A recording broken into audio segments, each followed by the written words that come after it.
Euzubillahimineşşeytanirracim. Bismillahirrahmanirrahim. Elhamdülillahi Rabbil alemin. Esselatu vesselamu ala Resulina Muhammedin ve ala alihi ve sahbihi ecmain. Esselamu aleyküm ve rahmetullahi ve berekatuhu. Aziz ve muhterem dostlar. Biz evlilik mevzusuna devam eder ikenimiz, kimle evlenebilir degen mevzunu da açıklamaya gerekli de saydık. Ve bununla alakalı hemen Kur'an-ı Kerim'nin 4. suresi olan Nisa suresinin 23. ayetine bakmaya teklif edemiz. Nisa suresinin 23. ayetinde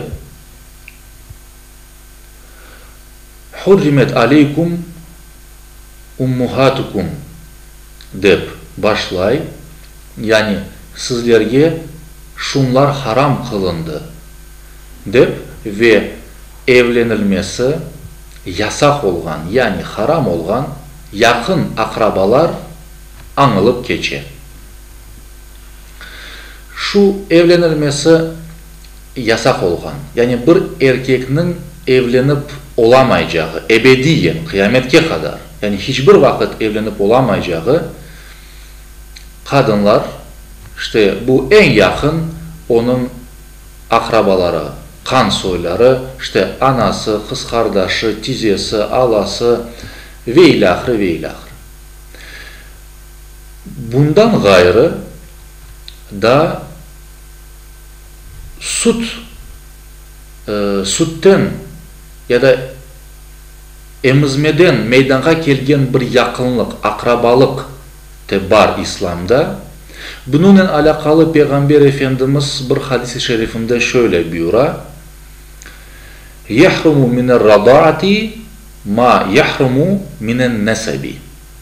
Yani kan akrabalığı sebebiyle işte şu ayette sayılgan kadınlar nasıl haram iseler, süt emmekten de meydana gelgen bu akrabalar aynı şekilde haramdır da buyurur. Yani mesela bir insanın anası ona nasıl haram ise süt anası da o şekilde haramdır. Oz doğmuş kız kardeşi nasıl haram ise işte süt kız kardeşi de o şekilde haramdır. Oz tizesi ya da alası nasıl haram ise, yani evlenmesi mümkün değil ise, süt alası ya da süt tizesi de aynı bu şekilde haramdır sayılır ve onların hiçbir vakit evlenmek mümkün değildir. Aynı şekilde insanlar arasında akrabalık, yani yakınlık evlilik sebebiyle de meydana gelmesi mümkün. Yani İslam'da bu üçüncü bir yakınlık yoludur. Bir doğmuş olabilir, yani kan yakınları, süt yakınları ve evlilik sebebinden yakınlık olabilir. Evlilik sebebinden de insanlar birbirine akraba olganı için bunların arasında da evlilikler belli bir mertebede haram kılıngandır. Mesela kaynananın evlilik ya da kelinle evlilik ve ilahire. Bunlar mutlaka dikkat edilmesi gerek olan şeylerdir. Ve bu saydığımız akrabalıklar içinde biz teferruatını ilmihal dediğimiz kitaplarga ve hususan şu Nisa suresinin 23. ayetini bırakamız. Merak etkenler teferruatlarını işte bu İslami kitaplardan ve şu ayetin tefsirinden bakabilirler, öğrenebilirler. Ancak parmak basmak istediğimiz bir mesele var. O da şudur ki, konumuzda şu süt sebebiyle meydana gelgen akrabalıkka pek dikkat edilmemektedir. Ve bu bazı problemlerini meydana getirmektedir. Eğer de İslam dininde bir şey yasak edilgen olsa, demek ki bunun tereyin bir manası ve hikmeti vardır. Nasıl ki kan akrabalığı, yakınlığı olgan insanlar birbirinden evlense, bundan mesela hasta ballar meydana gelebilir ve bu pek çirkin bir iş sayıla, buna incest dep aytıla, tıpkı süt yakınlığı olgan insanların birbirine evlenmesinden sebep de öyle problemler meydana gelebilir. Zemanevi hukukta ve zemanevi cemiyette maalesef buna dikkat edilmemektedir. Halbuki Allahu Teala bizden daha yaxşı bilmektedir. Ve bizim vücut yapımızda böyle bir kadının sütünü içmekten dolayı nasıl bir değişiklikler, strukturamızda nasıl bir değişiklikler meydana gele ki, kandayın bir yakınlık peyda ola, biz bunu şimdilik daha bilip olamayız ve zemanevi tıp de bunu daha gerek olganı dayın incelep, öğrenip bizge anlatmadı. Ama kene de kaytarıp aytam, eğer İslam dini buna dikkat çekken olsa ve bunu yasak etken olsa, demek ki bu işte insanlar için pek büyük fayda vardır ve insanlar buna dikkat etmek gerekler. Onun için ben bu hususka dikkatinizni celp etmekni özüme vazife bilem. Ve bu manada da süt akrabalığı nasıl meydana gelgenini iki cümlenin izahatlamağa isteyim. Hanefi fıkhı boyunca eğer de bir balacık emzikli çağında olganda, yani 3 yaşına kadar, aman farklı fikirler var alimler arasında ama işte 3 yaş deyik, eğer de toygancık 2 kere bir kadını emgen olsa, bu bala endi o kadın için süt çocuğu, süt balası sayıla, o kadın da bu bala için süt ana dep sayıla. Ve o kadının bütün yakınları da ona göre akraba ola. Kadının akayı süt babası ola, kadının balları demek ki ya süt kız kardeşi ya süt oğlan kardeşi ola ve ilahırı ve ilahırı. Kene de kaytarıp aytam, bu meseleni biz daha derince fıkıh kitaplarında öğrenip buna riayet ettik. Evlenmekle alakalı men cemiyetimizin içindeki bir meseleye daha dikkatinizi çekip subetimni bitirmek isteyim. Bu da 7 kız olmak gerek degen bir adetimiz. Cemiyetimizde bu var ve bazı başka Türkiye halklarda da öyle bir adet var. Mesela Karaçaylar'da evlengen yigit ile kız arasında soy sopluk cihetinden 7 kız olmak gerek aralarında. Eğer daha yakın akrabalık var ise bunlar evlenemez degen böyle bir adet mevcut. Günümüzde bu bazı vakit belli bir problemalar bizlerge yaratmaktadır. Mesela arada 4 kız olgan ya da 5 kız olgan yaşlar birbirini begeni, birbirini seviyor. Onlar birbirine layık ve evlenmeye isteyirler. Ama endi insanlar bayağı birbirini tanıgan ve iş söz kesimge kelgende soy sop araştırıp baka ve böyle bir uzakça akrabalık bağı olganını tespit eder. Ve bu evlenuvge karşı çıkar. Evlenuvge karşı çıkanı sebebinden bu horanda kurulmay. Yaşlarının gönlü kırıla ve evlenme hevesleri gayip ola, yok ola.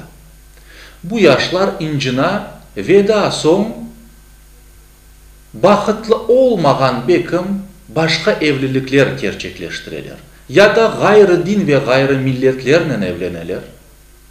Bu elbette ki uygun değildir. İslam dininde böyle bir yasak yoktur. Ve elbette ki her ne kadar İslam dininde mesela emce, ballar evlenebilse de kimse böyle iki tız, üç tız yakınlık olganlar birbirine evlensin deyip aytmay. Ama mesela 4, 5, 6 tız akrabalık olgan insanlarga da ki bu bayağı uzak bir akrabalıktır. Bu sebepten birbirine beğendiğin ve birbirine layık olan insanların evlenmelerine mani olmak, keder etmek de doğru değildir.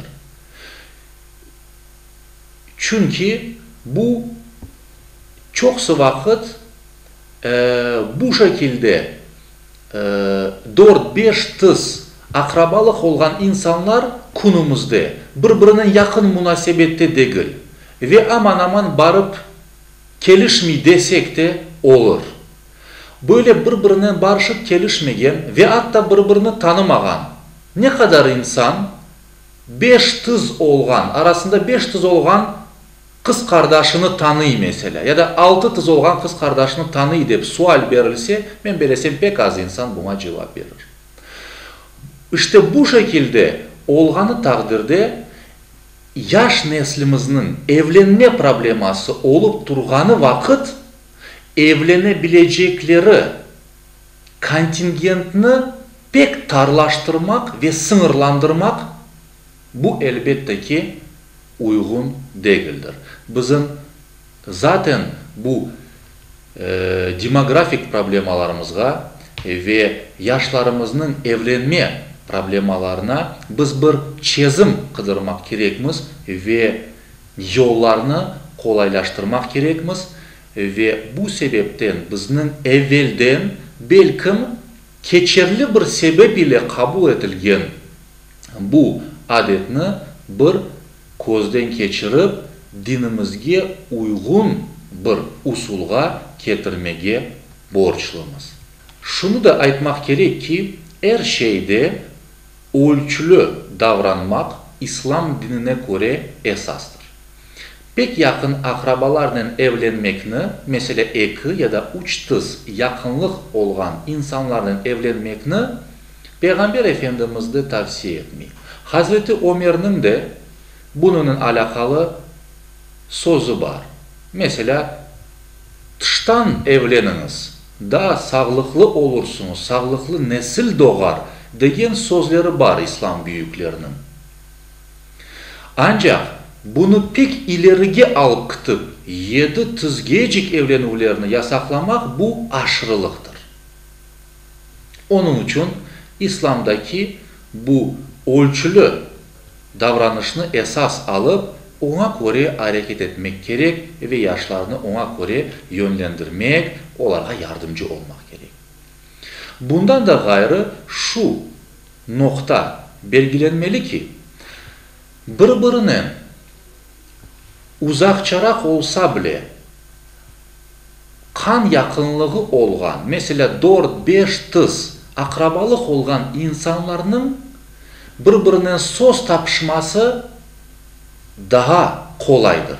Ve bu horantanın sağlam olma şansları daha ziyadedir. Çünkü iki taraftan da yani kudalar da birbirine uzakça soy olup gelir. Bu da onların birbirinin anlaşması ve bir sülaleden, büyük bir horandadan olgan iki yaşının birbirinin laf tapışması daha kolay olur. Onun için bunun musbet taraflarını da düşünüp hareket etmekte fayda vardır. İşte İslam dininin koygan kanunlarında bizler için büyük hikmetler olup örf adet olarak bildiğimiz bazı kaideler zaman geçmesinin özünün musbet tesirini geride kaldırganını ve bazı menfi neticeler doğurganını da kozugunda tutup hareket etmekte fayda var. Biz halkımızın, milletimizin çoklaşmasını, yaşlarımızın evlenip şu vatanımızda bir oranda olarak yaşamamızı temin edecek herhangi bir usulga ya da yanlılıkka açık olmak gerekmiz ve bu şekilde geleceğimizi kurmak gerekmiz. Allahu Teala Kur'an-ı Kerim'de buyuruyor ki, men bu dinni sizni temizlemek için, sizin hem bu dünyada hem de ahirette rahat etmeniz için yolladım diye buyurmakta. Bu sebepten biz dinimizin kaidelerini, kurallarını öğrensek, hususan aile yaşayışımızda birçok problemalarımızga, meselelerimizge, suallerimizge çözümler taparmız. Mutlaka. O yüzden dinimizni daha yaxşı öğreneyik ve onu hayatımızga geçirmeye tırışayıq. Allahu Teala bizlerini güzel niyetten, doğru yoldan vatanımızga, milletimizge, öz dini ve milli kıymetlerimizge sımsıkı bağlı olmaktan hiçbir vakit ayırmasın, yar ve yardımcımız olsun.